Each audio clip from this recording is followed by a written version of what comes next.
Gotcha.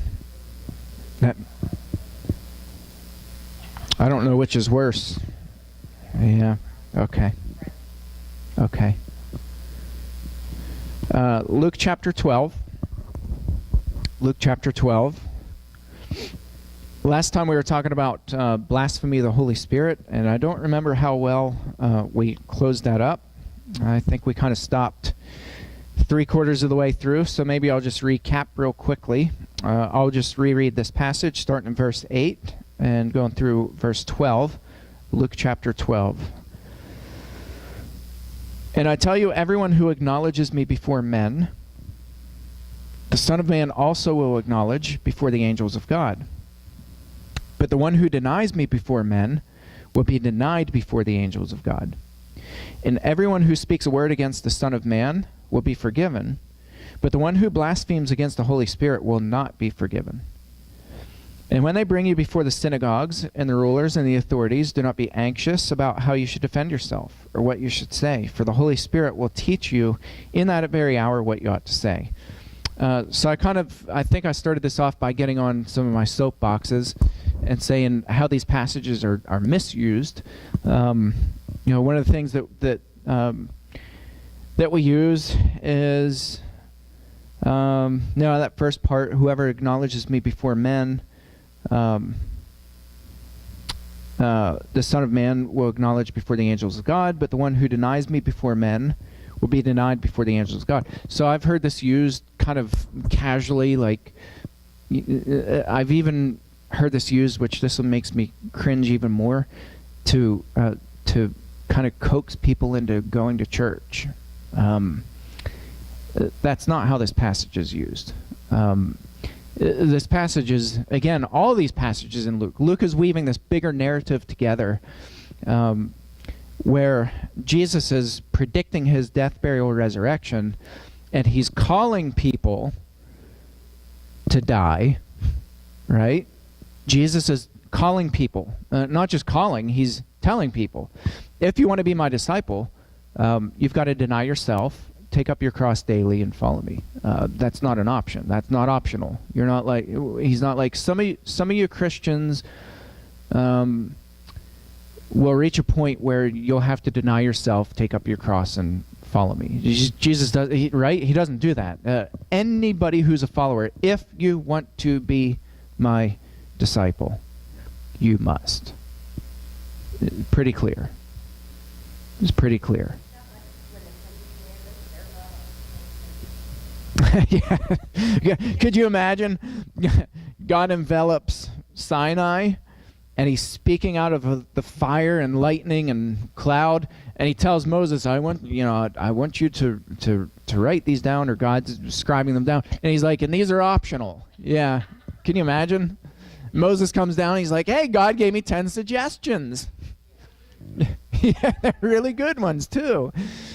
So yeah, it's not optional, and I think I'm gonna say something controversial. Yeah,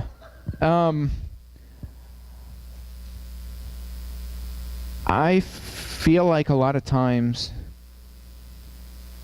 I want to say this without sounding dumb. I feel frustrated a lot of the times because I feel like we're looking at people who are born in developing nations.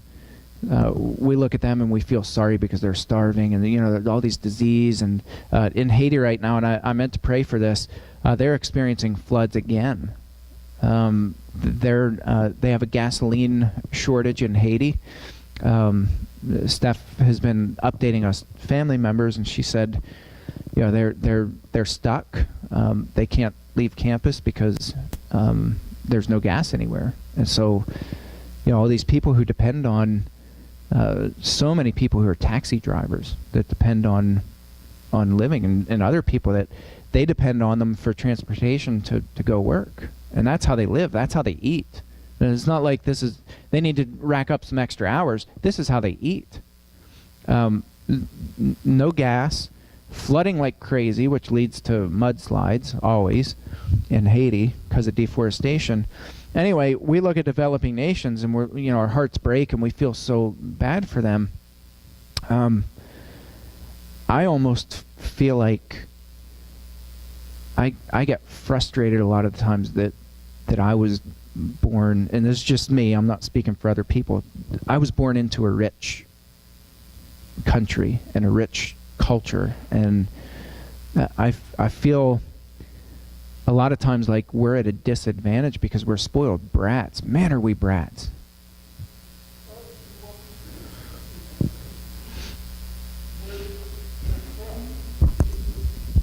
It's where it's where God is needed. People are desperate for God, and I've said this before. We don't. This is going to sound blasphemous. It's not meant that way. So follow with me. We don't need God in this country. We think we don't, but but think about. We have everything we ever want at our literally at our fingertips. None of us lack for food. None of us lack for, well, you lack for water right now, but no, we don't lack for anything. And so I feel like, we're at a disadvantage and we brag about how blessed we are. Many days I don't feel blessed at all. I feel a lot of times I feel cursed because I'm like, man, it was so weird. I went to Haiti and I became envious of people. Maybe envy isn't the right word. I admired the Haitians' faith. And for them, like, nobody was putting on a show. It wasn't like here. Like, everything is bigger and better and brighter, and the better the facility. Look, we don't brag about it per se, but we do. We're like, man, we have this. God has blessed us with this beautiful building. Well, great, but what are you doing for missions? Like, how much of your budget is going to missions? Are you supporting people? Well, no, because we put up this $9 million building. Well, great that you have this building, but so what? Bigger is better, and so we get flashy, and then we say, well, look how God is blessing us. I don't look at it that way. I think it certainly can be used as a blessing, but I think vanity is a really big thing here. And so, Jesus is really serious about this. You've got to deny yourself. And what does that look like? And I'm not saying that we all need to live in poverty or live in caves or be monks or anything like that, but denying yourself is really extremely difficult in a wealthy nation. It's really difficult. I know because I'm speaking from my experience. It's just tough. It's tough to deny yourself of anything here. Are you going to say something?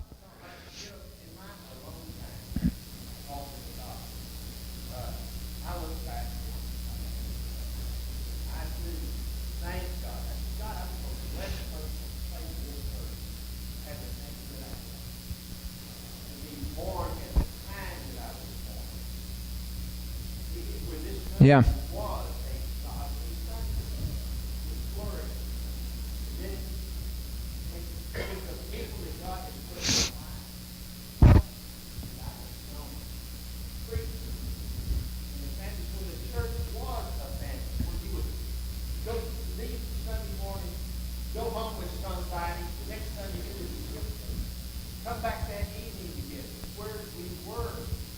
Yeah, that's a whole nother soapbox, is the deterioration of community. I mean, we have annihilated community. Yeah.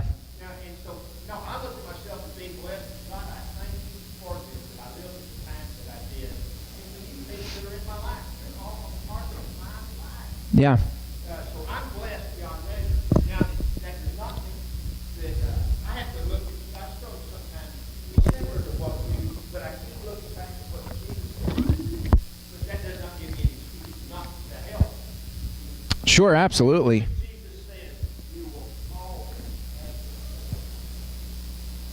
to. Yeah, yeah. And we will, but we need to do a better job with helping. Yeah, and I think we, I don't want to get too much off off the rails. But like all these campaigns to wipe out poverty and all, wipe out hunger, you're never going to do it. There's not enough money in the world, and it's not going to happen. And we weren't meant to wipe out poverty. We were meant to take care of the poor.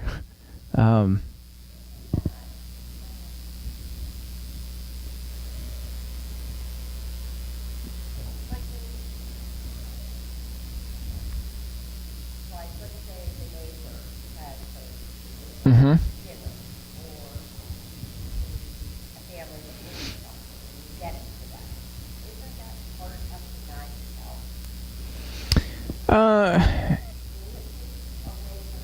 Yeah, it can be, but I think this is a radical shift of the heart where you're never tight-fisted. You're never holding on to your possessions, to yourself. You're always giving. It's interesting. I was reading, and then I see your hand, and I'll get there. Our theme this year is the second greatest command: love your neighbor. And in Galatians, it's interesting what Paul says. Galatians chapter 5. Yeah, Galatians chapter 5, verse 13. Paul says, "For you are called to freedom, brothers, only do not use your freedom as an opportunity for the flesh." Okay, so like this is not the American way. The American way, well, it's a free country, I can do whatever you want. Not really. That's not the freedom that's talked about in the Bible. Don't use your freedom as an opportunity for the flesh. But through love, serve one another. Interesting term, doulos, or douleo, the verb form. What does that mean? Be a slave. Be a slave to others. This isn't the term that means serve people as in, wait on tables. Diakoneo, from where we get the word diakonos, deacon. This isn't that kind of service. This is be a slave to other people. That's denying yourself. Where you're not like, I just gave you an example. Somebody calls you up.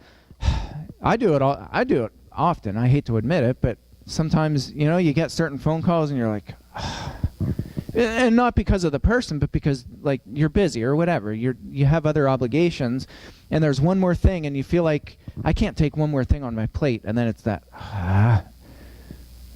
Isn't there anybody else? That's not at all what Paul's talking. Paul says, be slaves to other people. Don't use your freedom for the flesh, but become slaves to other people. That's denying yourself. Denying yourself doesn't necessarily mean you take a vow of poverty. It just means you put others, you make others better than yourself. You elevate other people. Humility. Slaves to other people, become slaves to other people. We don't know what that looks like. We really don't. You're going to say something?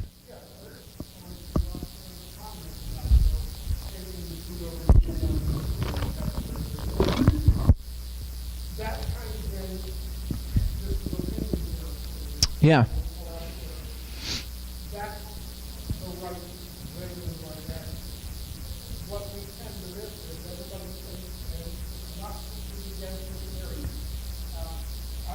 Sure. Absolutely. But we forget that there are people all around us. Mm-hmm. Indeed. Paul doesn't tell the Galatian brethren, go out and find someone in need. Yeah. The assumption, I believe, he's making, and with the accurate resorting of country, era, whatever. Yeah. There are people all around us that are in need. All we have to do is open our eyes. Mm-hmm. And address them. Some needs are greater than others. To be sure. And there are places some of us shouldn't go. I would get terrible counseling.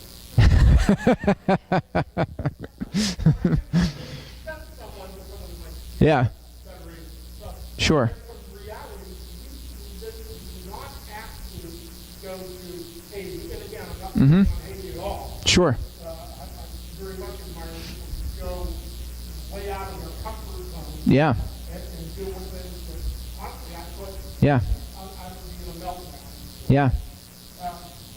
But if we all just look, you read that video about the guy with the gumball? Yeah. Mm-hmm. Yeah. And the end of that was, Yeah, he was talking about immigration and how, yeah. the part that is just, to me, was so solid was, grow where you're planted. Yes. Yes. And that means, that doesn't mean you're going to Georgetown, that means we here in Colorado. Yeah. Or if you're in Boston, it doesn't matter. Sure. But there are people around us, and if we would all begin to affect just those around us, Mm-hmm. how much more would the gospel grow even in this ordinarily wealthy? It would grow very quickly. And that's where it's kind of interesting, because you have this effect where when you think locally, see, we kind of have it backwards. We think globally, and then we bring that back locally. I think we ought to think the opposite, and you think locally. You think your local community, and that has tentacles that reaches out across the globe. With Steph and Ronnie, it's this was sure. I mean, this was something that I think I've shared here before, but I really struggled with when they asked me to do their wedding. I really struggled with that, because at the time Ronnie was not a Christian, and in fact he didn't really like Christians or Christianity. And I thought, I'm going to have a really hard time blessing that union, which I know is kind of silly. I think a little differently now, but at the time I was thinking, I'm putting my blessing on this marriage as if they need my blessing, but it's the whole being unequally yoked to someone, and I really wrestled with that. Natalie and I mean, we poured over that in prayer, and I kept dragging it out. I was like, well, let me check my calendar. And then finally, Natalie and I talked about it, and we said, I just did a double take. Welcome. Good to see you, brother. But I thought and prayed about this, and I was like, his experience with Christians has been very negative. And so if I say no, it's just going to prove to him what he already thinks about Christians. And so we took a different approach, and we said, let's use this as an opportunity to just pour on him in love, and just listen to where he's coming from, and why is he skeptical about Christianity, and where's he, honestly listen to where he's coming from. We're so arrogant as Christians a lot of the times. We're like, well, imagine if we would have come at you. We need to teach you the Bible, and you're living in sin, and you're, what? You would have been like, whoa, you guys are loco. It would have suffocated you. Mike told his story when I was away last week, and I really wish I had been here. But what changes people is loving them exactly where they are, for who they are, and you start teaching them and loving them, and so we had this open conversation. We met with both Steph and Ronnie, and we had this conversation, and we were thinking at the time locally, the people who are right in front of you, and Steph said that when they presented here last year. She said, we forget sometimes that our job is to minister to the people who are right directly in front of our face. And if you're not doing that, you're not doing what you're called to do as a Christian. You minister to the people in front of your face. So anyway, had a very, very good conversation, and just I felt really good about it. So we kind of did our part. I married them. They go off. They're living in Nashville, and they start going to Ethos Church. It's called Ethos. It's Churches of Christ, Ethos Church in Nashville. And they start going there, and one of my good college friends is one of their pulpit ministers. And this is a church of, I think now they're over 2,000. And so they start going there, and it just really, everything just connects and resonates, and they got to be good friends with one of the other ministers, and and so those ministers are thinking, what? Locally.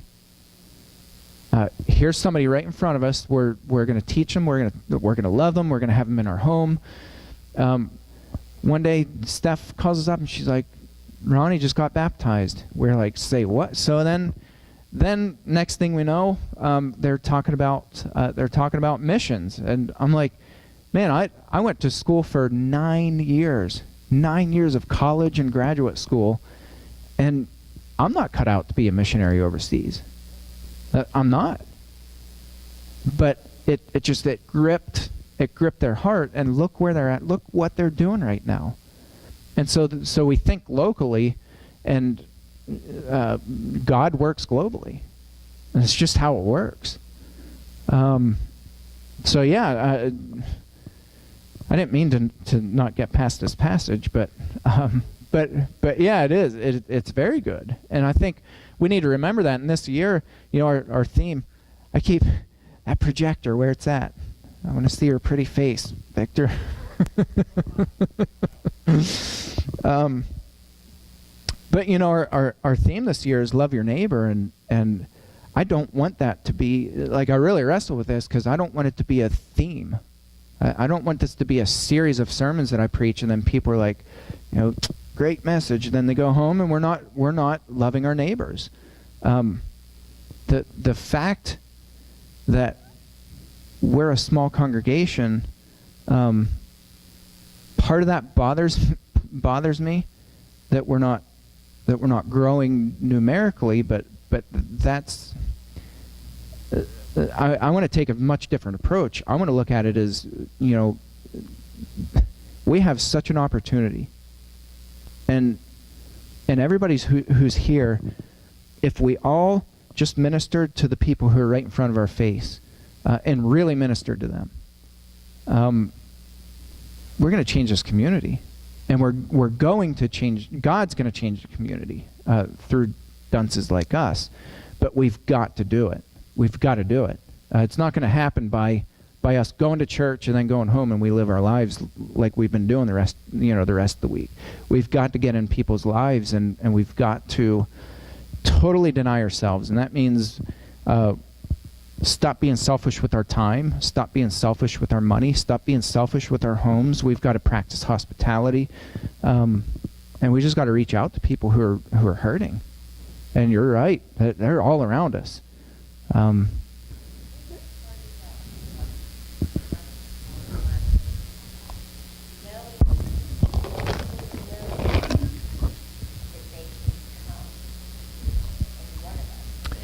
Yes. Yes. Yes. One of the things that, as I was thinking through this theme for this year, one of the things I was really thinking about, and this is just myself, but I think it applies to all of us, I really need to work on being more accessible, because I have the tendency to kind of close myself off, which, every now and then that's fine. Jesus often withdrew to lonely places, and he wasn't always accessible. I get that. But I don't mean like 24/7 people get a hold of me accessible. I mean accessible where you assess the need that's in front of you in the moment. When somebody's at a critical level, you drop everything, and you have to have that discernment to know, if Mike would have come to me, and I think you're at a pretty critical place at that time. If I would have been like, well, yeah, let's, a few weeks down the road, I'll look at my calendar, we'll schedule a time you can come up and talk. That wouldn't have worked. And we need to be more consistent with that, and more active in that, and more disciplined in that. And yeah, absolutely, we need to be 100% approachable.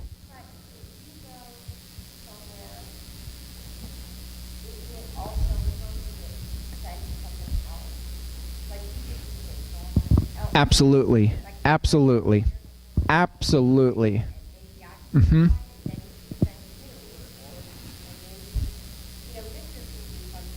Yes. Yes. Yes. Yes. And delegation is what makes the body work. If the heart was selfish and kept all the blood to itself, your body would die instantly. If the heart was like, well, I'm going to keep all the blood, and I'm going to, I don't need this. Like, your body works, it functions together, where everything was meant to have a job. And like I've said about it before here, we have people who their gift, and this is a spiritual gift, is prayer, and they feel like, well, I don't do anything because all I do is I take my bulletin out every single day, like 6 times a day, and I pray down through the name. I'm like, you're not doing anything? That's a ministry.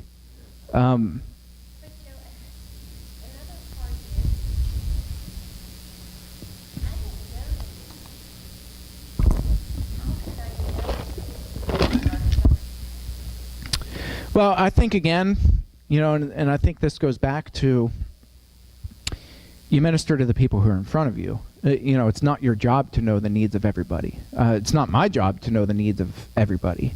You minister to the people in front of you, and I think it's easy to get sidetracked. At least, for me, it happens often where I get sidetracked, and I'm like, everything distracts me. A fly on the window distracts me. I'm like, ooh, look at the fly. Like everything distracts me. So I think if we start thinking, okay, well, I've been ministering to this person, and now what's, who else is out there and what's their needs? And then you start getting in this frantic mode, and you can never keep up. You'll never be able to keep up. Never be able to keep up. Maybe you are. That's something that we are all we find out which are Yeah. Yeah. But like any work that serves God, this congregation, help him do what God has called him to do. Now, Jimmy can go ahead and say, you know what, I know somebody that wants to do something. Just give me somebody, and you can redirect and focus those people Yeah. to step up. We need to do more of that. Let him be the evangelist.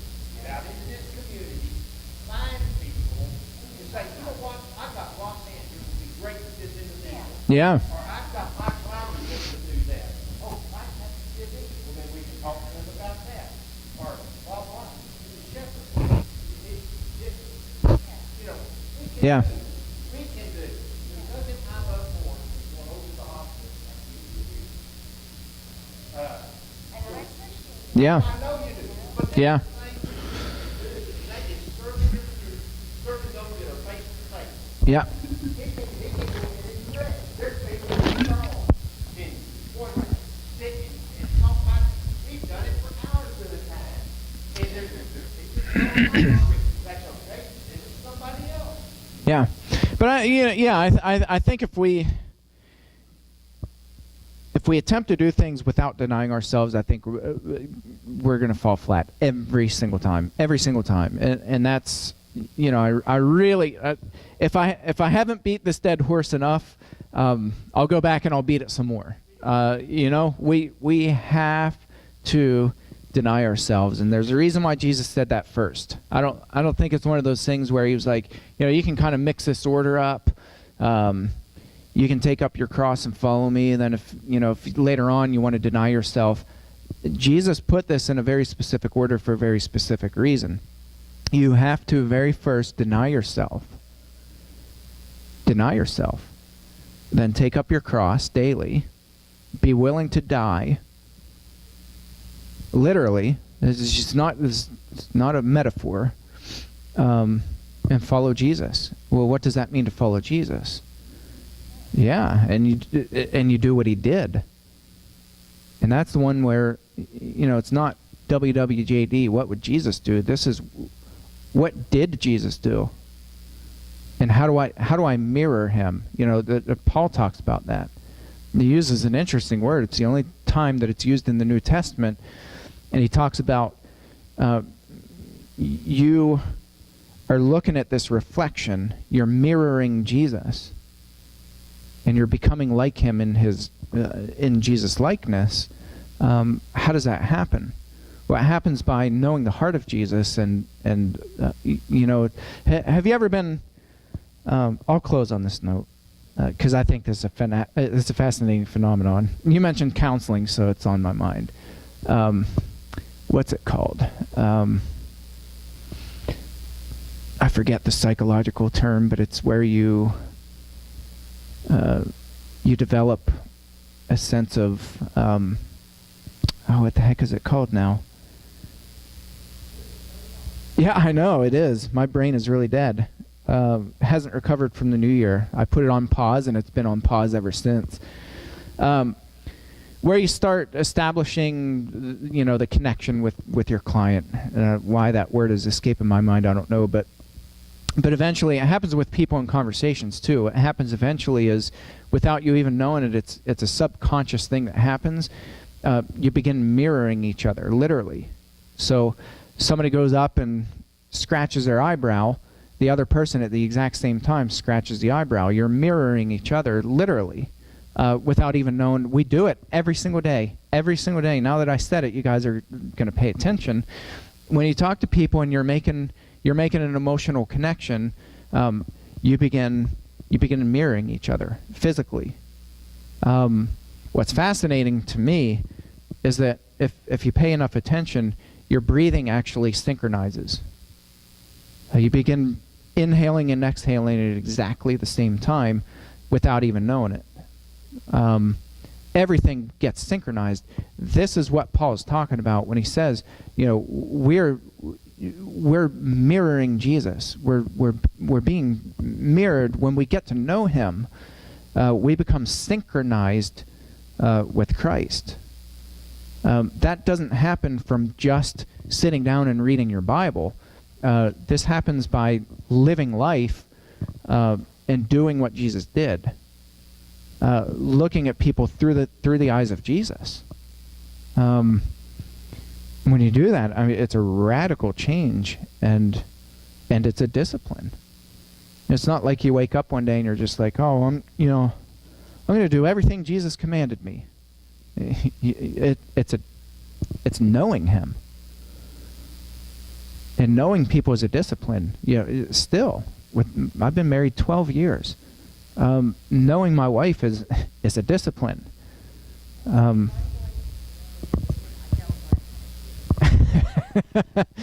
You are a wise woman. Okay, we're going to stop there, and